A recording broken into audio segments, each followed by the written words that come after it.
lecture personnelle, c'est que la France est en retard sur les questions prioritaires de constitutionnalité, puisque l'Allemagne, qui a eu une constitution fabriquée par les 3 pays qui avaient gagné la guerre, c'est-à-dire les États-Unis, l'Angleterre et la France, ont imposé une constitution avec question de constitutionnelle par le citoyen. Et après Franco en Espagne, la constitution espagnole avait le recours constitutionnel. Il existe en Italie, il existe dans tout. On était un des derniers pays à accepter que le citoyen aille devant le Conseil constitutionnel. Ça s'est fait sous l'impulsion d'un certain nombre de personnes, dont Georges Vedel. Aujourd'hui, c'est fait. La question qui se pose, c'est, chaque fois, c'est un grand principe qu'on soulève.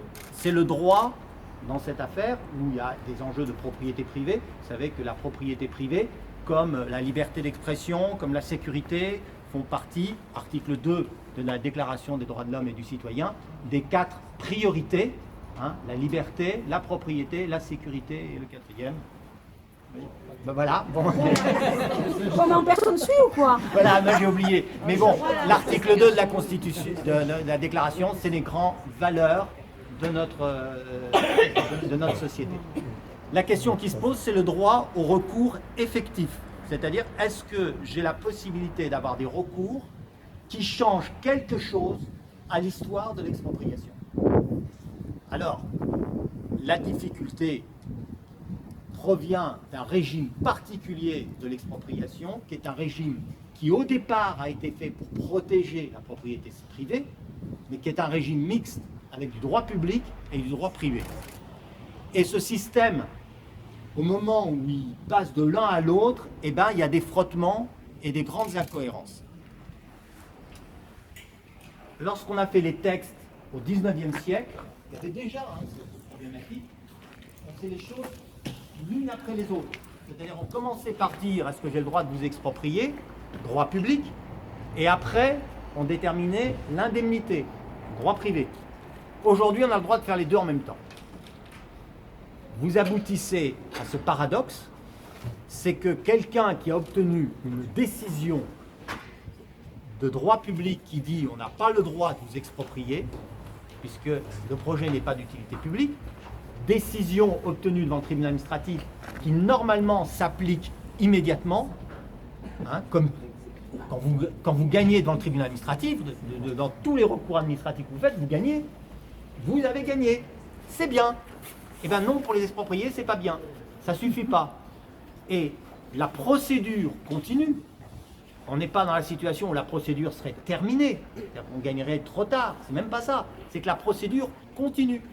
C'est-à-dire que pour l'instant, il n'est pas exproprié, parce que pour être exproprié, il faut 2 conditions. Il faut une ordonnance d'expropriation et il faut que le juge de l'indemnité ait déterminé le montant de l'indemnité. On a la première. Hein? On a la première.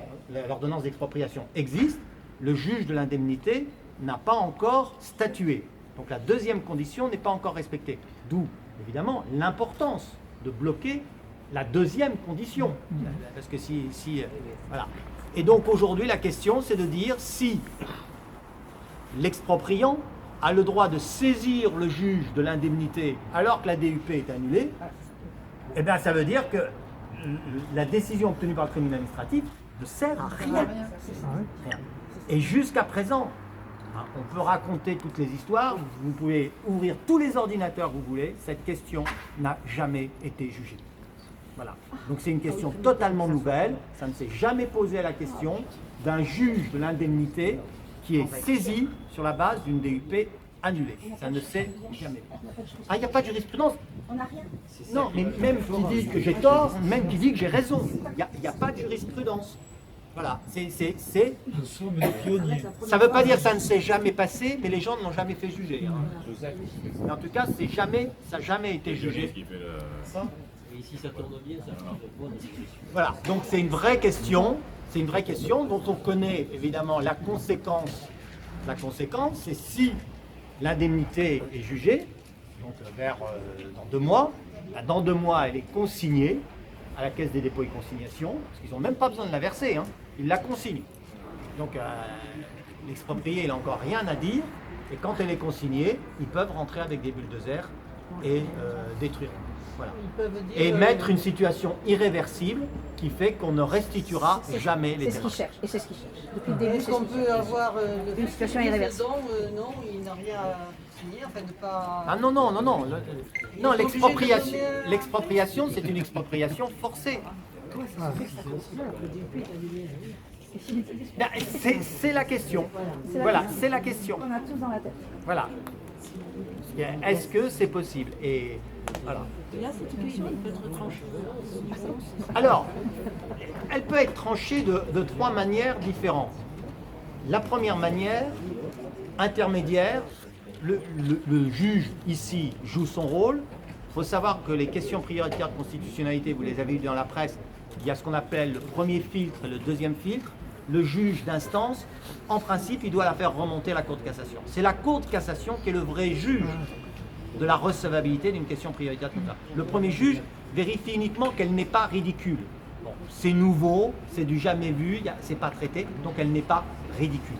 Ça c'est évident, et elle s'applique bien à la cause. Voilà.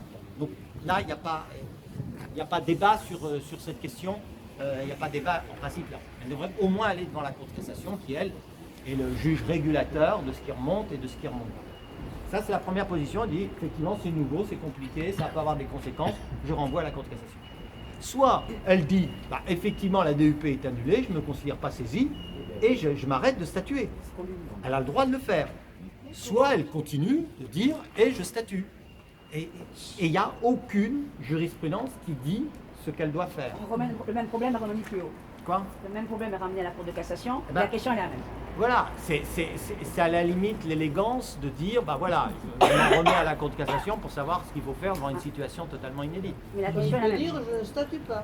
Non, je renvoie à la Cour de cassation. Un juge ne peut jamais dire, je ne rends pas de jugement. Il peut dire, il peut prendre une décision de renvoi à la Cour de cassation. Il peut dire, je rejette la demande de l'expropriant parce que vous n'avez plus d'acte administratif pour me saisir. Et vous pouvez, ils peuvent dire, bah, j'en ai rien à foutre, j'ai pas d'acte administratif, je continue à statuer. Excuse-moi, est-ce que ça peut être la cause de choses qui n'auraient pas dû être faites dans ce dossier?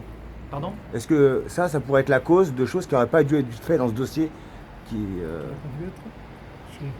Bah, le fait que ça n'existe pas, il y a une raison, il y a dû bien y avoir des gens qui ont fait des choses qu'ils n'auraient pas dû faire à des moments donnés. Mais non, mais pourquoi cette situation est inédite? Elle est inédite parce que c'est un tuilage aléatoire des procédures. Vous avez des cas où le juge administratif a réellement statué plus tôt, avant l'ordonnance d'expropriation. J'ai un cas comme ça, j'ai réussi à annuler avant qu'on prononce l'ordonnance. Mon client n'a pas été exproprié du tout. Ils ont dû refaire complètement la procédure, il n'y a pas eu une double procédure. Il y a des cas où l'annulation arrive quand tout est fini. Bah, on n'a aucun juge pour dire arrêtez, arrêtez, puisque tous les juges ont statué. Tout est décidé, l'indemnité est faite, l'ordonnance est faite, et vous gagnez. Bah, c'est trop tard, vous n'avez plus un seul juge pour lui dire ah ben non, arrêtez. Arrêtez quoi? Il n'y a plus rien à arrêter. Voilà, donc on est devant une situation inédite où effectivement le juge est saisi, il est saisi deux fois. La première fois, la DUP existait. La deuxième fois, la DUP n'existe plus. Est-ce qu'il s'arrête de juger et il dit, bah non, maintenant je ne peux plus juger, j'ai plus de DUP, ou est-ce qu'il continue à juger? C'est ça la question. Parce que pour les simples militants qui sont ici, pour les simples militants qui sont ici, quand on donne la définition d'utilité publique, on dit que c'est la seule chose qui permet, qui s'oppose, qui est opposable au droit à la propriété en France. Oui. Donc c'est vrai que pour nous, les simples militants qui sont là, dans la mesure, c'est de la logique pure, dans la mesure où justement, il n'y a plus l'outil, qui est la seule chose qui se met dans la propriété privée, pour nous, ça doit s'arrêter. Mais j'avais une question à vous poser, puisqu'on est tous là, essentiellement le noyau dur. Quel est le rôle aujourd'hui du politique au sens du militant? C'est-à-dire pas au sens du parti, du parti. Quel rôle on peut avoir nous aujourd'hui? Que doit faire le collectif aujourd'hui? Aujourd'hui, qu'est-ce qu'on peut ou doit faire? Ah ben, moi je pense que d'abord... Non, mais attendez, ça c'est pas nous. C'est hélas exproprié tout seul. Non, mais je pense que quel est notre rôle, notre cette place? situation inédite mérite d'être posée. Moi j'explique toujours quel est le fondamental de l'histoire du droit quand on remonte à 1789. C'est de dire aux citoyens, posez les armes, faites confiance à la justice. Mais faire confiance à la justice, c'est au sens où la justice, un recours effectif, c'est un recours. On peut saisir un juge qui est apte à prendre une décision qui soit contraire, qui puisse s'imposer au gouvernement. C'est la séparation des pouvoirs. Si on a une justice qui ne prend jamais de décision qui s'oppose au pouvoir, ça veut dire qu'il n'y a pas de justice. C'est-à-dire qu'il n'y a plus de séparation de pouvoir. Donc la séparation sans séparation des pouvoirs, il n'y a pas de constitution. C'est Montesquieu. Donc, Bien sûr. oui, Mais c'est c'est ça. important. Voilà. Oui, Donc, mais Il n'y a pas de liberté aussi. c'est ce que nous avons tous appris à l'école. L'école de la République nous a appris Montesquieu. Bon, après, maintenant, il faut que Montesquieu s'applique en France. Ça, c'est un autre débat. Voilà. Donc, voilà. Donc, je pense que cette situation inédite, le gouvernement pousserait le bouchon trop loin dans l'inefficacité des recours. On ne peut pas. Alors, en fait, c'est bien le paradoxe. C'est quand vous avez Notre-Dame-des-Landes, ils ont strictement rien gagné. Il n'y a pas une seule décision de justice. On peut s'interroger pourquoi, mais aucune décision de justice. Le projet est bloqué parce qu'il y a des gens qui se mobilisent, etc. Et donc la mobilisation est utile, la preuve. Mais la vraie question qui est posée, au gouvernement, puisque c'est ça la question, c'est que si il n'y a que les gens dans la rue qui fonctionnent, les gens ne vont plus aller devant le juge, ils vont aller dans la rue et de plus en plus dur. Je ne suis pas sûr que vous souhaitez que les gens aillent dans la rue de façon de plus en plus dure. Ça veut dire non. Pour voir si la parole de l'avocat est libre. Voilà. Donc, moi, je préfère quand même qu'il y ait un système où, quand on saisit le juge, eh ben, il se passe quelque chose. Parce que s'il ne se passe rien, c'est pas bon. Est-ce qu'aujourd'hui, un politique qui voudrait s'engager un petit peu peut poser une question au gouvernement sur ce sujet-là? Oui, bien sûr. Voilà. Bien sûr. Voilà, un député peut poser une question, À tous les question au députés. gouvernement. Enfin, regardez les Bien questions au sûr. gouvernement, c'est Est-ce que déprimant, c'est mais vraiment une regardez. question précise qu'on doit... Ah ben la question précise, c'est que le gouvernement réponde clairement, quand la déclaration d'utilité publique est annulée, est-ce que le processus continue? Voilà. Est-ce que, en attendant la fin, officiellement, quand vous lisez une déclaration d'utilité publique, d'ailleurs plus ça va, moins on sait à quoi elle sert, mais quand vous la lisez officiellement, l'article 1 d'une déclaration dit 3 choses. Elle donne le nom d'un expropriant. Elle donne le droit de commencer les travaux et elle donne le droit de lancer la procédure d'expropriation. Elle donne 3 choses. Donc, quand on a l'esprit simple, si vous annulez les 3 choses. C'est la logique. Donc, normalement, quand une déclaration d'utilité publique est annulée, on devrait interrompre des travaux, on devrait interrompre une procédure d'expropriation là où on se Il ne trouve. doit pas y avoir de bulles sur la Page, zone. hein. Il ne doit Voilà, pas y avoir là de où- bulles, il où doit on pas se y avoir trouve. de bulles sur la zone. Partout, mais page. Hein. Il ne doit pas y avoir de bulles. Est-ce qu'on peut saisir la préfète? Est-ce qu'on peut Mais non, mais saisir le le service de préfet. l'État pour faire respecter l'annulation de la DU? Mais le préfet, on voit bien d'ailleurs, je crois que c'est confirmé, il n'a pas démenti, donc le préfet n'a pas fait appel de la déclaration d'utilité publique. C'est-à-dire qu'il ne pense pas que le bon chemin du droit, c'est de faire appel. Donc le préfet n'a pas fait appel. L'aglo, oui. L'aglo a fait appel. Donc c'est là aussi, c'est le problème de l'exproprié. Grand principe d'égalité du citoyen, lui, il a 2 ennemis. Le préfet Oui. et l'aglo. Oui. On ne va pas dire 2 ennemis, parce que c'est un peu dur, mais deux Oh, non, deux parties adverses. Vous pouvez y aller. Non, les deux parties adverses. Si, c'est ça. C'est Le PFL. l'égalité des armes devant le droit, c'est quand même d'avoir 2 adversaires. Le préfet fait pas appel, ah oui mais l'aglo fait appel, ah bah il y a appel. Bon, d'accord, ça fait un peu beaucoup quoi. Voilà. Non, mais sauf que nous, c'est le préfet on a attaqué l'État, donc c'est le préfet. Donc, Alors, Est-ce que le préfet Ah, ne ça, peut ça, pas c'est- dire il y a... c'est l'État qu'on a... Alors ça c'est une ambiguïté du droit, Ah, c'est ah. que le préfet prend les déclarations d'utilité publique.